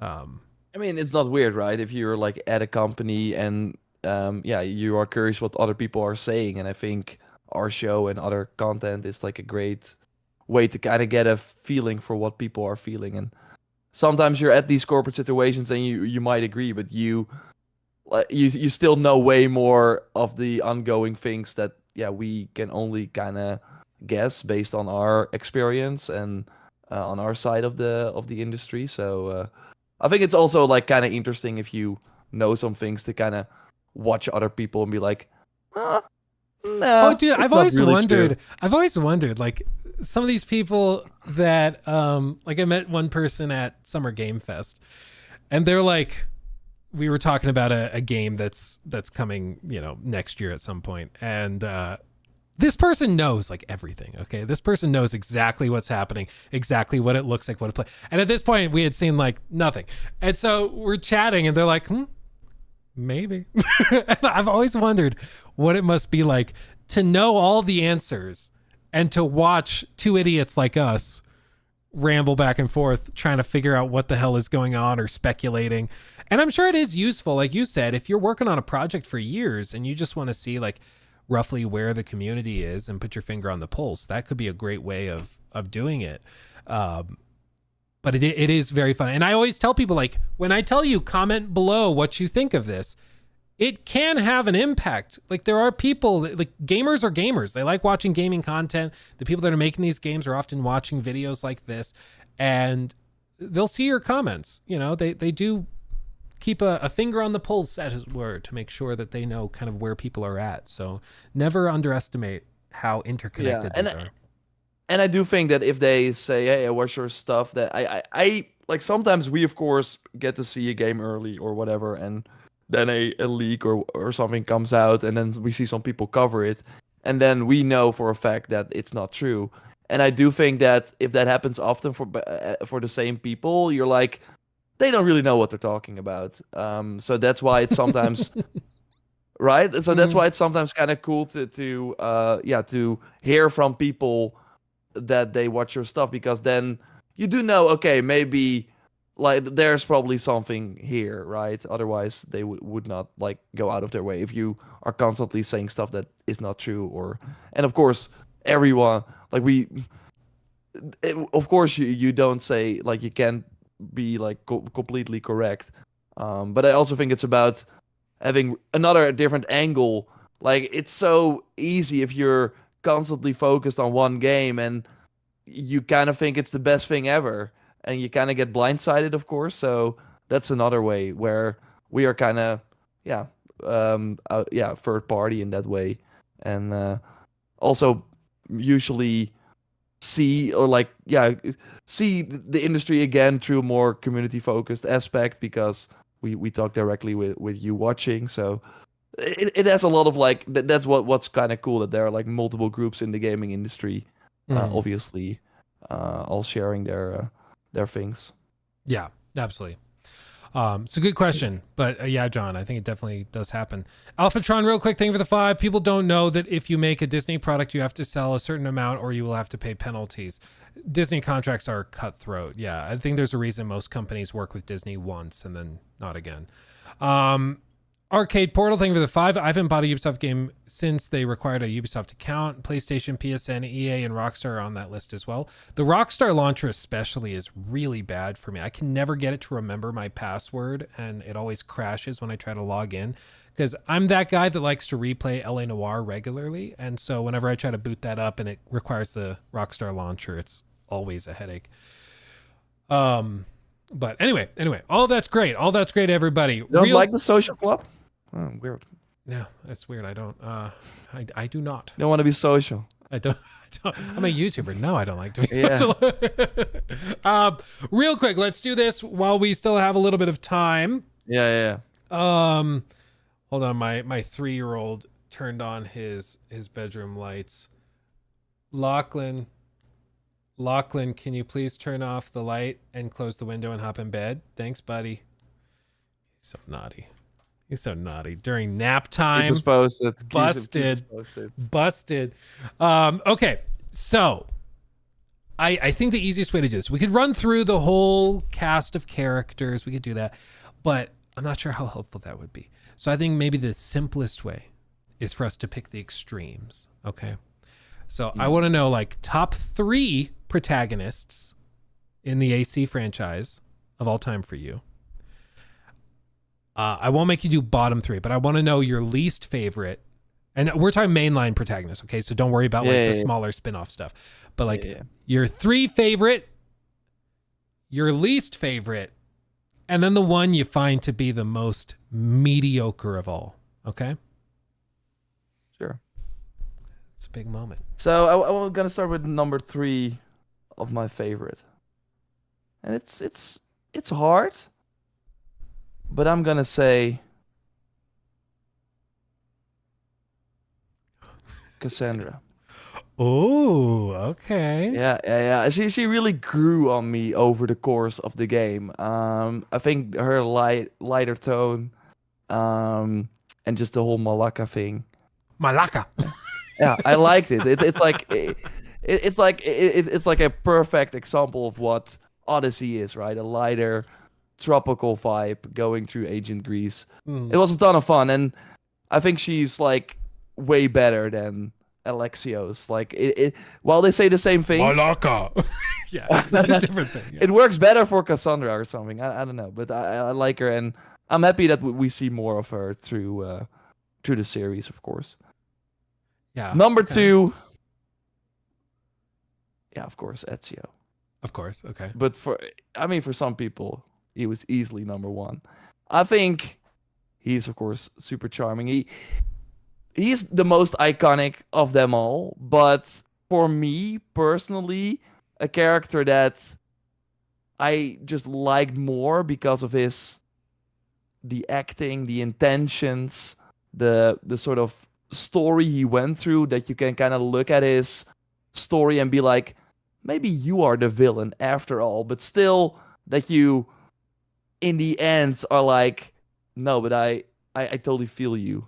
And that is Bayek. That's my favorite character of them all. I just his story, how he goes after all these, how he kind of loses it, his emotions. From moment one, you're kind of like, what the heck? I'm totally feeling you. Let's go after all these people that killed your son. And yeah, I just think that I would have loved to see more of him, even though we had, of course, some fun DLCs. But I think he's lovable. While again, you could argue that maybe the reasons for what he is doing, going out killing like countless of people for vengeance. So that's kind of my pick. Okay. My top 3, and then we'll do our mediocre picks, and then we'll do the worst. Number 1, Yasuke. No. I think for me, top 3 is tricky because for me, 3 and 4 are probably tied. I think 3 and 4 right next to each other. But I think what's going to take it, I think Edward Kenway, I think he takes number 3. And the one I would have him tied with is Connor. I think both of them start rough. But I think the more you play through it, and I think for Connor especially, a lot of it is it starts out very dry, and his line delivery is also quite dry as well, very monotone.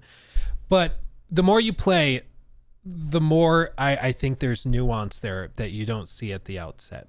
But I think Kenway takes it for me because he has a real character arc. You know, he starts off very, very shallow in his intentions. Then there ends up being a lot more depth, and he realizes he's part of something bigger than himself. So I like that. 2 and 1 are tricky. I think what I'm going to do is number 2. I'm also going to, I think for number 2, I'm going to go Bayek. Not just because I'm an ancient Egypt nerd, but because I think his story not just motivates the player, but it also works fantastically well within the context of the setting. His role as a magi also works really well in terms of gameplay and his interactions with NPCs. I think it all ties together very, very well and is done really well. And you know, he's sort of a flip side of Kenway, where his intentions started not shallow, but it started very emotionally charged and very fueled by rage. And then as it goes on, again, he becomes part of something bigger than himself, and then it becomes more intentional and calculated as opposed to just chaotic. So I love that. And then at the top, I'm gonna go Ezio because it's Ezio. Yeah. And don't need that much of an explanation. Yeah, it's freaking Ezio. So now I'm going to ask you, what is your least favorite character? What character do you just roll your eyes when they come on screen? I'm very interested. No. Yeah, it's Connor for me. Really? Yeah. I his like monotone like delivery of these lines.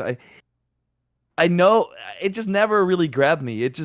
I never I know he's been like through, yeah, crazy stuff, but it never, I don't know, when he never got exciting for me, or I was not exciting to see him in cutscenes, and I don't know, it didn't do much for me. I also played the VR game, and then you play Cassandra, Ezio, and Connor, and then it's like so clear how much worse he is versus the other amazing characters. I would say Arno is kind of close to it as well, but still, because of that VR game, it was just a reminder for me. Yeah, I'm not a fan. I'm not a fan of his character. Interesting. Okay. For me, my opinion has kind of changed over the years on these next two selections, the mediocre and then the worst one, I feel. Because I would have at one time said, no, he's fine. But now I'm like, he drives me crazy. Because I went back and I tried to play more of this game, and I was like, he just was so, again, I don't know how to say it other than like Marvel. Like, he's just so nonchalant and cavalier in his attitude towards everything. It makes it kind of tough to connect with him. So for me, I think my least favorite character is probably Jacob Fry. I just really struggle with him. I really struggle with him. And I remember playing it the first time and being like, oh, he's just kind of fun and like he doesn't care. But when you look at it in the context of the rest of the cast that we have, there's just not a lot of depth there. There's just not. Even Evie has a little bit more, especially when you play through some of the DLCs and like the Jack the Ripper DLC, for example. But I there's just not a lot there for me personally. But now, shifting gears. Most milquetoast, mediocre, kind of just, oh, right, he's a character or she's a character. Who is that for you? Just the most boring. This is when you Google obscure Assassin's Creed. No. I think, I think she had 3 games. I still don't know much about her. I never cared for what she did. And we had the whole Fate of Atlantis arc where she made some really weird, she killed spoilers for Fate of Atlantis, but she killed like one of the, it was so weird, and they wanted her to be something. It never happened. It already made the sort of forced modern day segments of these RPG games even less appealing. So I'm gonna say her. I have nothing positive to say about her. Yeah, that's a good choice. It's just like, oh yeah, that's a character in the AC universe. Yeah, it's just totally forgotten. Imagine if I was like the playable character, or the modern day playable character in Assassin's Creed Unity, where I think it's just you. It's not even a named character. It's just totally boring. I think my choice for this, honestly, don't get mad. Aloy, no, not Aloy. I think Eivor, tomato. It's just a wet mop of a character. I just can't. There's just nothing really there. There's not a lot of depth in my opinion. I tried both versions, male and female. It didn't really change my opinion that much. I thought the line delivery on the male version was a little bit more nuanced, but also still he was just very calm like all the time, which I found strange.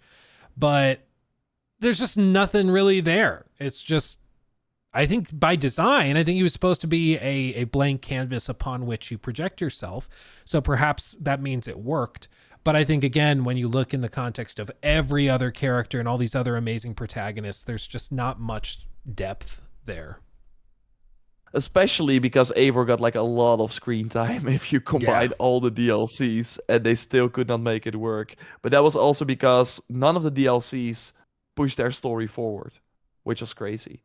And that's, of course, what we did see kind of with Odyssey, even though the Legacy of the First Blade kind of went too far. If you know, you know. Yep. But, sure do. Yeah. So, but yeah, for Eivor, there's nothing to be angry about. It's just that they are always there. People like them, and that was kind of it. And yeah.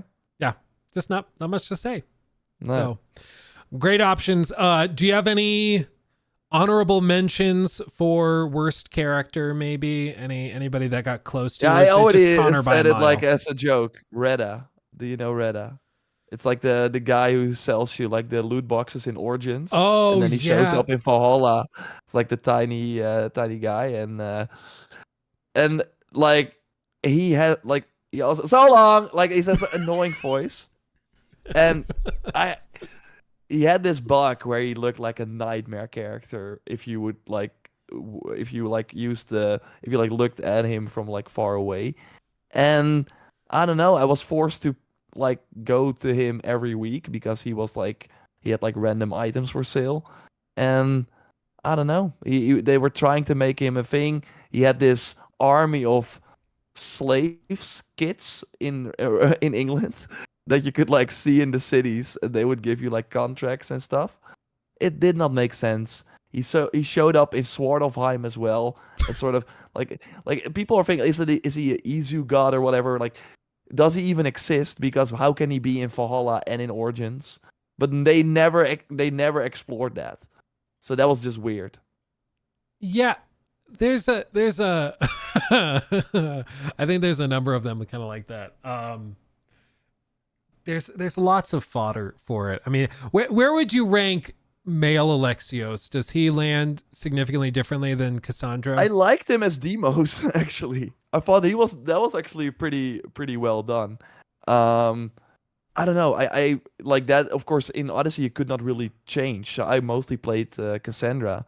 I did like do New Game Plus with Alexios, but yeah, then it just becomes clear that Cassandra was the better actor. But I don't know. It was like fine. It wasn't that bad, but it's the sort of humorous tone just did not land with him, in my opinion. Yeah, I agree.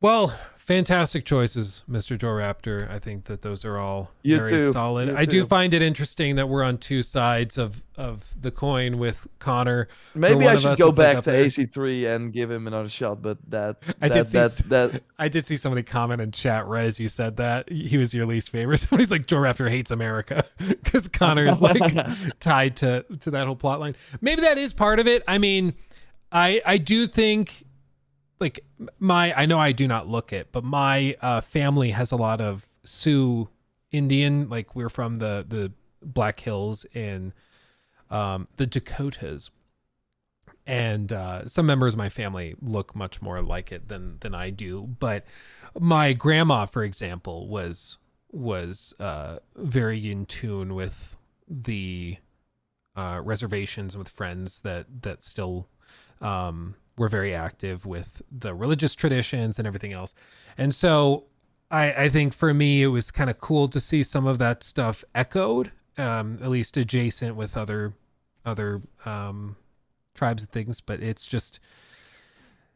very different, and he's one of those characters I do not blame people for not liking. Like, it is very monotone, it is very dry. AC3 also came out at a time that was really weird because they were like transitioning to this open world thing from most tighter successful levels. game during that era, which is crazy. That was Yeah. like at the peak. Like it sold like 10 million copies in a few weeks or something. It was I remember crazy. seeing the videos of the snow deformation. That was like the new big feature, was that you could run in snow and it would compact as you ran. And that was like a jaw-dropping innovation at the time. Whereas now that's like perfectly normal. But at the time that was crazy. Yeah. It was crazy. You mean Native American? My grandma would have slapped you if you called her a Native American. She didn't like that term. She's like, no, I'm a Sioux Indian. And then she would have shown you her lighter collection because she smoked like a chimney and had a whole collection of lighters, including some that like would electric shock you. I realize now, looking back as an adult, maybe that wasn't cool, but I remember she would be like, look at this. And then she'd show me one of her lighters. And like one of them, you'd open it up, and I think it was themed around Elvis Presley or something. She had a whole collection, but you opened it up and it would send an electric shock to your hand. And I was like 3 or 4, and like she's just electrocuting me for laughs, I guess. And I'm like, maybe that wasn't okay. And she's like, a little more action, baby. Yeah, I was like, huh, was I abused? Like, it's just like, huh, I don't think that was That okay. would be fun at like parties where it's like, do you have a lighter? Yeah, but I would not use it. Oh, you'll give it to me. Yeah, it was just. I think back to that every once in a while. I'm like, huh, interesting. Nah. You know. Let's see, real quick. Let me run through these before we wrap Yes. up. Nolan, who's your favorite villain in the franchise, though? I'm gonna say Basim. I think that was kind of cool, right? That actually is kind of a Um, cool reversal. Yeah. yeah, and I think Basim was way more interesting in Valhalla than he was in Mirage because he was this mysterious character that, yeah, you were constantly wondering what is his deal, right? And then of course to see him turn, I think that was awesome. That immediately jumped to my mind. I do think like the series could use more prominent villains maybe. Yeah, I'm surprised they've done that with like Far Cry, but they haven't bothered trying it with Assassin's Creed. Yeah. Like, get Giancarlo Esposito in there and have him play an Assassin's Creed villain. I do think that actually is a really good one because it is like there's not many other villains, quote unquote, in the AC franchise that are given that much time and development, you know, to explore them. Most of them are like what's his name? Even in like AC2, the I mean, he's part of a, AC1 had a pretty cool one too, to be fair. The first game. oh, it's Where it got- was your mentor, right? yeah. And like that, I think it's just a lot of those guys kind of fit into this archetype of like big bad evil dude or evil dude seeking control. And a lot of the Assassin's Creed plot lines kind of devolve into I'm a Templar, so I am bad. You are the Borgias. Yeah. Thank you. The Borgias. Yeah. So like even the Borgias, it's like a fun thing to explore, but even that it's very one note. Whereas at least with Basim, there's this cool sort of roller coaster you go on with him. So I think that's a really good choice. I think that's a good choice. I'd double it and give it to the next one. Samaya, thing for that. I'm actually looking forward to what Basim does in the next future or does next in the future games. I also really like his VA in Valhalla. Yeah. Yeah, very unique. Sad that they didn't go for that he wasn't the voice actor for the other game. I'm sure he could have easily done that, so I'm not sure what happened there, but Yeah, must have been a schedule From conflict Rush. or something. Yeah, at least maybe. I'd hope. John, think of the two, not related to question, but Unity parkour and then hand gesture. Yeah, very good. I hope we get more nuance like that in the future, but time will tell. Time will tell. I think a lot of the stuff they did in Unity, they just kind of scrapped and went. I kind of get the feeling they developed a lot of stuff for Unity. It had tons of troubles, so they kind of went back to this point over here and then restarted and did some other stuff from scratch. yeah, but with them like bringing back the co-op mode in Shadows, according to substantial rumors, like they know, like Mirage already tried to bring back the combat, but they had to work with the tools that they had, and like what we're seeing now is what they are all the tech things they're doing in Shadows, they're going to bring forward to other games as well. So if they at one point nail the parkour again, they can use it for other titles too. So I think they're gonna invest in that. They know. Yeah.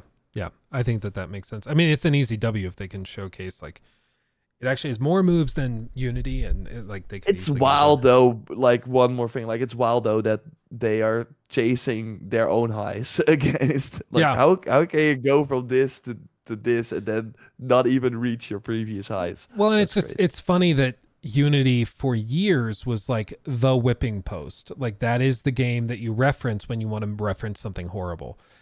And now people point back to it and like, why can't you do that again? And I do think Yeah. it's enough time has passed that the nostalgia is there and people go back and try it. And I think it's perhaps a lesson that even games that have horrible launches can still be good and still be worth playing. You know, just Yeah. because it had a rough go at the start does not mean that it's totally a lost cause. And so, I mean, maybe Cyberpunk is another example. For like a year or two, people pointed to Cyberpunk as an example of everything that's wrong with modern gaming. And now people point to it meaning the opposite. Like, why Oh, can't yeah. it be more like that? So it is cool that games can kind of have redemption arcs like that. But last message, then I'll check. Let's see. Yes, last message to read off from the wonderful Blake Rogers. Thank you for the two. Haytham Kenway is easily the best villain Actually, that is another really cool reversal. Yeah, that's another one. That is a really cool one. I mean, it's been a while since I played through it from start to finish. I remember it feeling kind of abrupt. Like the reveal is like, wait, what? Okay, that's cool. And then there's not a lot of exploration beyond that. And it kind of starts to fall into the trope of like, we're going to burn down your village because we're evil. And there's not a whole lot more to it than that. But maybe that's just me remembering it wrong. Also, I just noticed, we can't really see it. What is that picture in the back, behind your back left shoulder along the wall? The Valhalla one? I just saw that. Hold on, guys. I just spotted this on the camera. Are you ready for this? I am so ready. What is that? Oh my God. Wow. Look at that. An actual Joraptor, a Joriver. I don't even know. Ivor, Joraptor, mix them somehow. That's remarkable. Where did you get that? Yeah, it was like they made that for me. Huh? Jorfor, yeah. Jorvor. Say that 10 times fast. Jorvor. That's super cool. I just spotted like what looked like Eivor, but with Joraptor's face in the background, and I was like, "Wait, what? What is that? Oh my God!" It's real. Yeah, it's a thing. It's a thing. Okay, well, we need that DLC now. I'll tell you what. Okay, everybody, you guys are amazing. Do you have any closing thoughts, Mr. Joraptor, before we wrap it up? As always, like if you want to go the extra mile, give us the reviews. That helps us on Spotify and Apple Podcast. Yeah, we will be back very soon. It's going to be a quieter end of the year for me at least, and in general, I think it's going to be kind of fun. So maybe we can do more of these episodes if people like them, where we kind of spitball about. Yeah, it still has to maybe do something with the news, but instead of only talking about the news, we can do more stuff like this. But let us know if you like that or not. Yeah, absolutely. We'll be looking at the comments. As always, go over to Joraptor's channel, give him a sub if somehow you are not already subscribed. And all ratings and stuff on Spotify, Apple Podcasts, all that are greatly appreciated, of course. And thank you everybody thanks to everybody for the super chats and everything. Those are extremely generous. We appreciate the gosh darn heck out of all of you. Of course, our thoughts, hopes, and prayers are with everybody over in Florida facing the pretty horrifying storm that's going through there. So everybody stay safe. I thought you were going to say who were playing Dragon Ball over the weekend. Dragon Ball. Oh, no. That's better. That's better what you said. I'll work on forcing Joraptor to do that. Maybe we'll do that as a fundraiser. But until next time, my friends, thank you so much for hanging out with us. Much love. We'll see you soon. Hugs and kisses. Bye-bye. Goodbye.